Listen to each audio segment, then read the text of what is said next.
Irmãos, antes de nós participarmos efetivamente do batismo e vocês serem testemunhas desse ato tão especial na vida desses irmãos que estão super emocionados aqui na minha frente, eu quero compartilhar com vocês alguns aspectos acerca do batismo. E aí, para facilitar, eu coloquei um tema para a gente trabalhar a questão do batismo e que a gente possa efetivamente mergulhar na perspectiva do que vai acontecer aqui hoje. Amém? Crer no Evangelho e batizar. Eu quero compartilhar um pouco de vocês a perspectiva do batismo dentro das igrejas. Porque dentro de algumas perspectivas, as pessoas que chegam na igreja, elas ficam achando que o batismo que a água do batismo é mística. As pessoas colocam muito fé no conhecimento popular acerca do batismo. Eu não vou batizar agora não, porque eu estou ainda cheio de pecado. Meu irmão, reconhecendo que você é pecador, que você tem que crer em Jesus, se arrepender e batizar. A gente vê algumas pessoas também trazendo algumas desculpas. Agora não é tempo ainda de batizar. Como criando umas místicas e uns conhecimentos vagos e inoportunos acerca do batismo.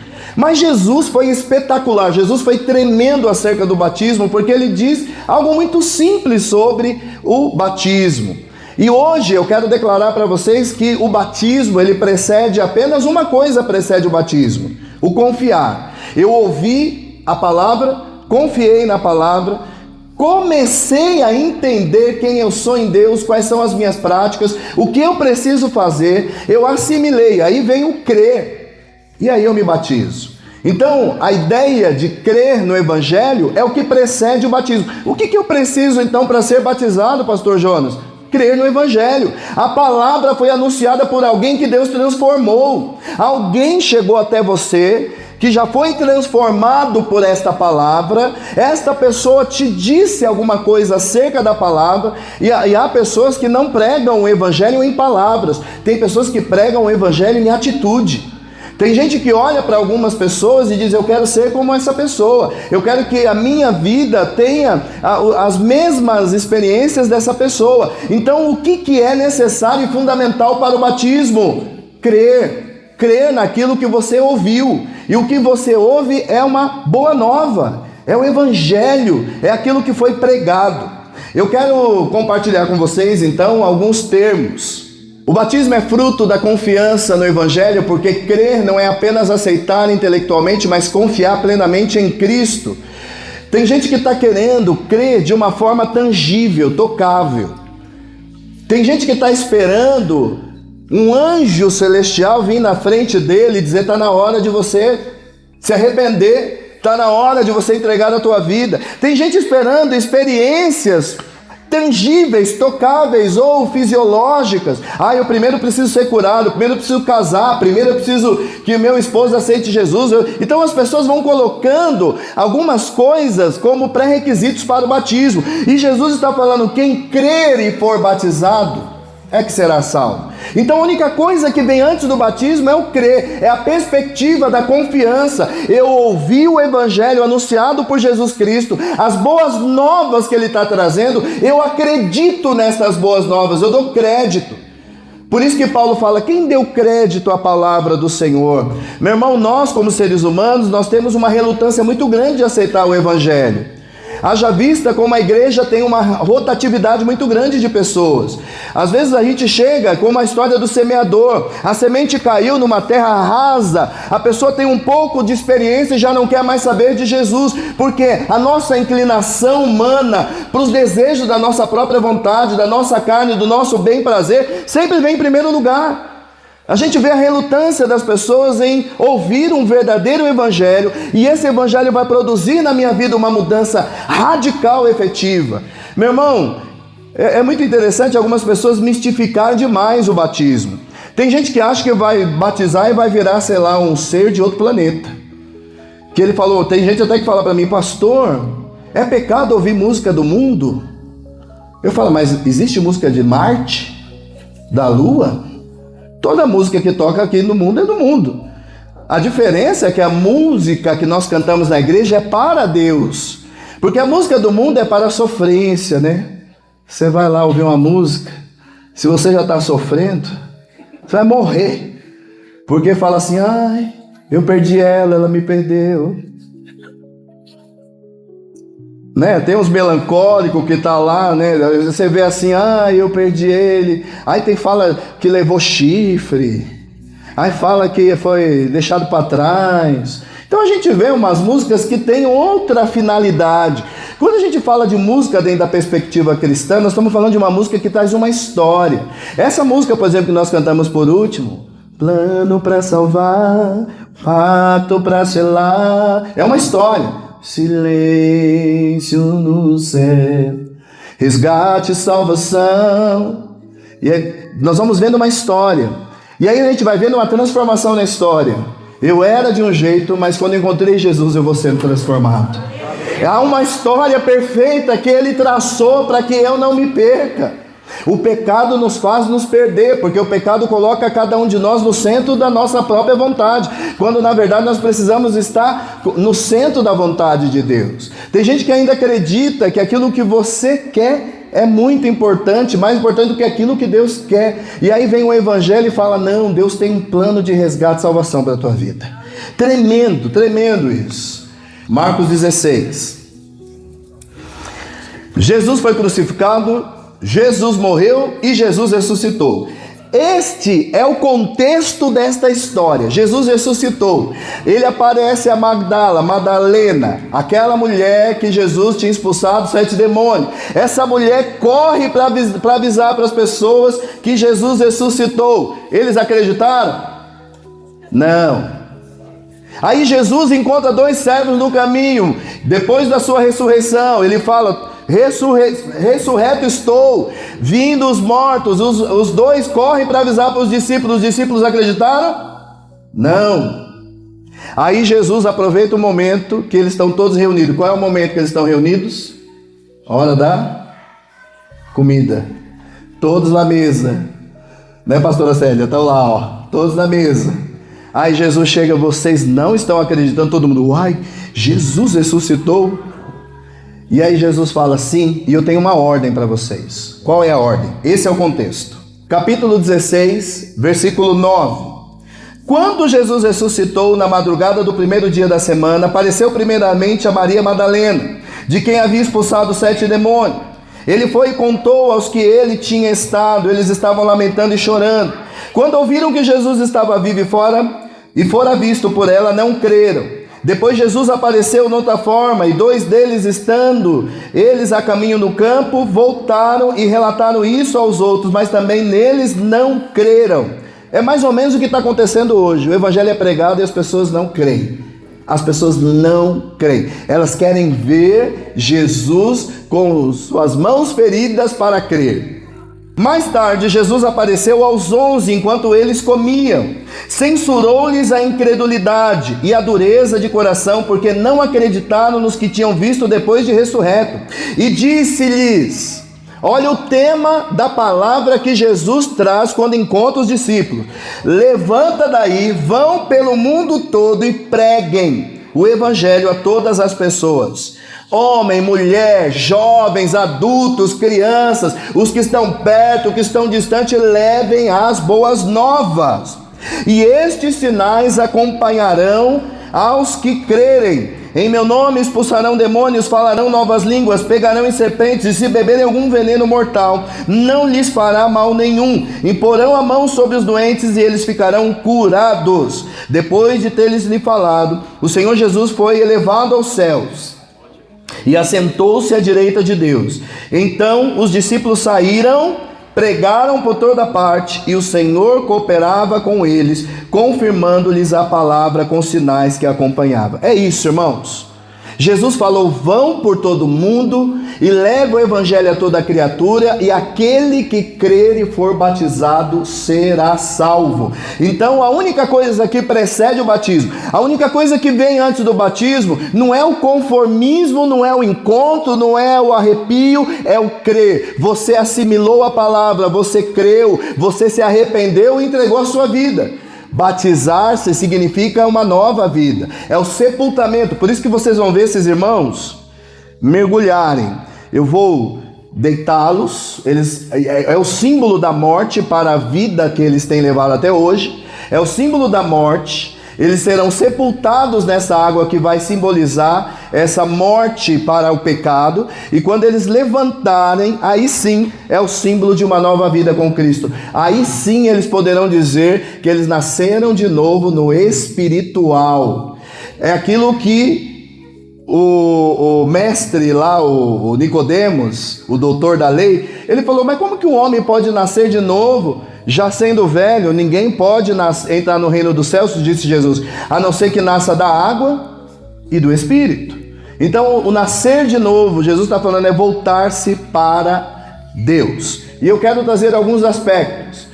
Jesus apareceu aos discípulos e deu uma ordem. A ordem é pregar, irmãos. Se você hoje é batizado, você que está aqui, que vai comemorar com esses irmãos o nascer de novo deles, é porque alguém pregou o evangelho, alguém trouxe as boas novas para você. E esta é a ordem de Jesus. A ordenança é: levante-se, leve o evangelho a todos os que necessitam, e assim os que crerem devem ser batizados. Por isso que o aceitar Jesus é um ato público. Tem gente que fala: por que eu tenho que levantar a mão publicamente? Porque você tem que mostrar para todos que é a sua iniciativa, a sua própria vontade, você entregar a sua vida a Jesus Cristo. O desafio é crer. Tem gente que pensa que o desafio é: mas eu ainda tenho algumas coisas que eu estou fazendo, que eu estou praticando, ainda tenho coisas da minha vida que eu tenho que deixar para trás. Meu irmão, deixar para trás é já no momento em que você assimila a palavra. A confiança em Deus já é o primeiro passo. Pastor, quais são os requisitos? Jesus falou para nós, irmãos, o requisito é ouvir, crer e se batizar. Esse é o requisito. Aí algumas igrejas, diz o seguinte: pastor, algumas pessoas perguntam: eu estou morando com uma pessoa há 15 anos, eu não posso me batizar porque eu estou morando com essa pessoa e essa pessoa não está vindo na igreja, mas eu aceitei Jesus como Salvador, quero descer as águas do batismo, mas na igreja que eu frequento diz que eu não posso. Irmão, se a gente levar isso ao pé da letra, de que a gente não pode porque a gente está vivendo com uma pessoa, e aí eu vou dizer uma outra coisa, mais importante ainda: então ninguém vai poder batizar, porque tem gente que batiza ainda mentindo, tem gente que ainda batiza, prejudicando com maus pensamentos. Eu não estou falando que está certo você apenas juntar com a pessoa. A obrigação é, diante de Deus e dos homens, ter união. Você ir lá dentro do cartório, marcou, fez todas as coisas coerentes. Mas o que te impede de ser batizado se a água está aqui, você creu e aceitou Jesus como seu único e suficiente Salvador? A partir do momento que você mergulha, a partir do momento que você levanta, você vai ter uma nova vida. Corra atrás, porque o pecado já não pode fazer parte mais da tua vida. Outra coisa que é importante, diz que essa frase é de Martinho Lutero. Ele fala assim: quando eu me batizei, eu pensei que eu tinha matado o velho homem afogado, mas ele sabe nadar e todos os dias eu tenho que afogar ele. O que isso significa? Não significa que quem é batizado vai virar o santo, nunca mais vai pecar. Não, todos os dias o pecado vai bater a porta, mas eu tenho consciência de que eu não vou mais desagradar ao meu Deus. Eu tenho consciência de que eu tenho que lutar contra o pecado. Ele não pode mais me dominar. Confiar para batizar. O batismo é a resposta de quem ouviu e confiou. É isso. O batismo é a resposta de quem ouviu e confiou. É o que Jesus disse: vai para o mundo, pregue, e aqueles que creem devem ser batizados. O sinal da salvação: crer e ser salvo. Jesus declara quem crê e for batizado. Então algumas regras não estão dentro da Bíblia. Quando Pedro pregou e a multidão aceitou, vocês acham que ele ficou pedindo certidão de casamento? Pedro começou a perguntar: o que você fez? Não, você creu, você tem consciência do teu pecado, então é hora de batizar e viver uma nova vida. É hora de viver uma nova vida. Uma das coisas mais lindas do depoimento desses que estão aqui, desses aqui, de todos eles, nós tivemos um período de aula, de preparação, para que eles tirassem a dúvida, e uma das pessoas falou assim: você sabe o que me chamou a atenção, pastor? E eu vou me emocionar com isso, porque a igreja tem que entender o que deve ser feito. Não me julgaram dentro dessa igreja pelas minhas tatuagens, não me julgaram dentro dessa igreja pela minha história de vida. Eu vim, aceitei Jesus, entreguei a minha vida e eu sou parte da família de Cristo nesta terra. Meu irmão, é tantas regras que estão colocando para descer as águas do batismo, então a pessoa vai ter que se pintar toda porque está cheia de tatuagem, não pode aceitar Jesus. É umas regras que Jesus não colocou. Jesus falou, a nossa obrigação é levar a palavra vai atingir o coração, a pessoa vai assimilar a palavra, ela vai ter um encontro comigo, ela vai confiar e ela vai descer as águas do batismo. Não tem outra regra, meu irmão. Aí depois, eu vou falar uma coisa, depois é seguir, porque a batalha é grande. Não é fácil não, todo dia você vai ter que afogar o velho homem é as velhas práticas. Porque amanhã os meninos e as meninas que estão... meninos e meninas, hein? Os que estão se batizando aqui, amanhã o pecado vai estar lá furioso, o diabo vai estar furioso. Mas você vai ter que afogar todo dia o velho homem, a velha criatura, os velhos desejos. É isso, irmãos. Então a gente vê umas regrinhas que não foi Jesus que colocou. A única coisa que Jesus fala, crer e ser batizado. O evangelho que Jesus mandou pregar, ele não vai nos trazer medo e pavor, coisa nenhuma, pelo contrário, a minha vida está entregue nas mãos dele e ele fará tudo novo. Aquele que está em Cristo é nova criatura, eis que tudo se fez novo, as coisas velhas ficam para trás. É isso que Jesus está falando. Jesus está falando crer, acreditar, ouça a palavra, assimila a palavra, creia na palavra, entregue a tua vida, seja batizado e você vai ter experiências sobrenaturais com Deus.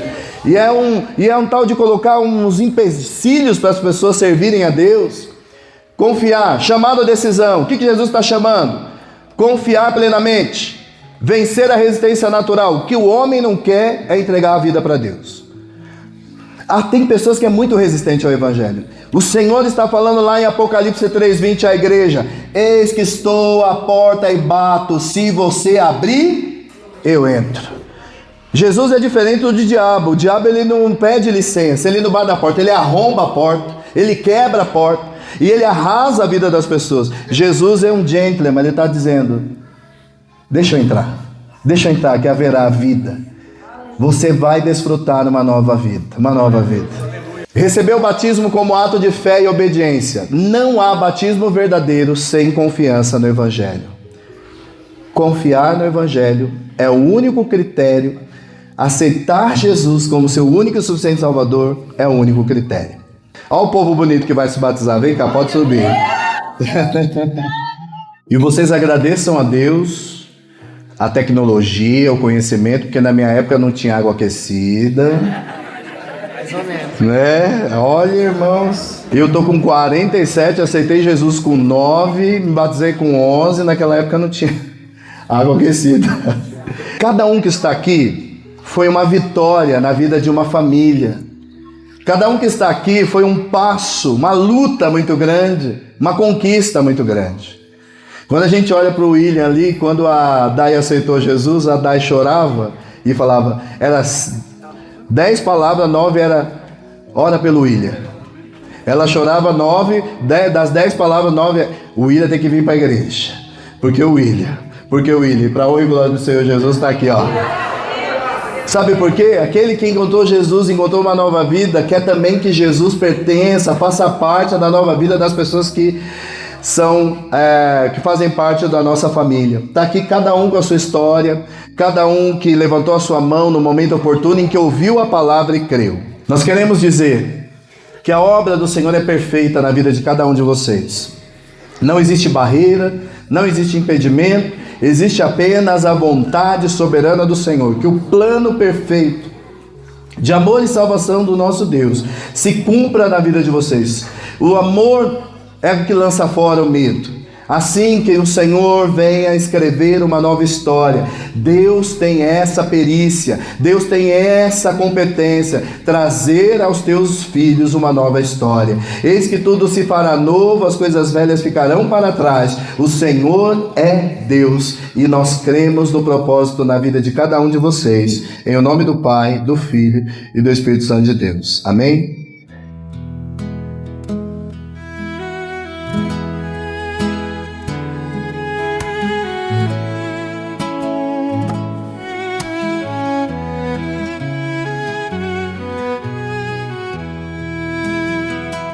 Deus enviou seu Filho amado para morrer no meu lugar.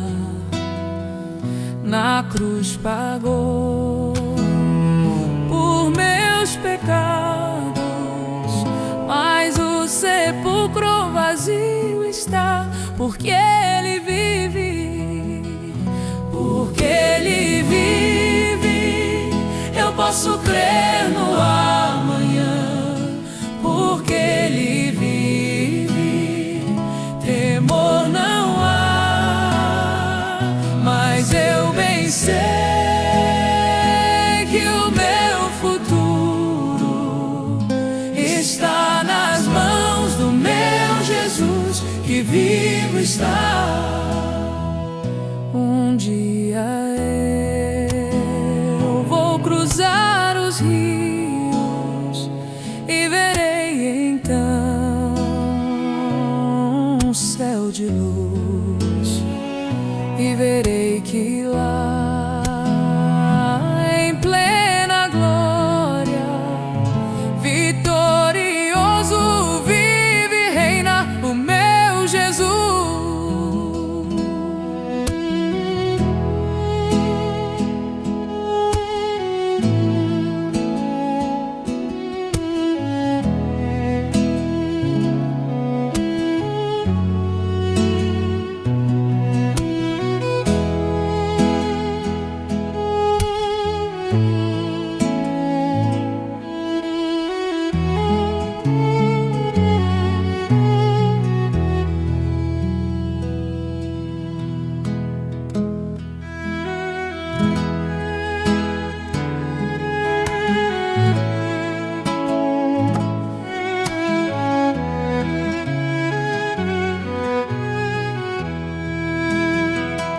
Deus enviou seu Filho amado para morrer no meu lugar.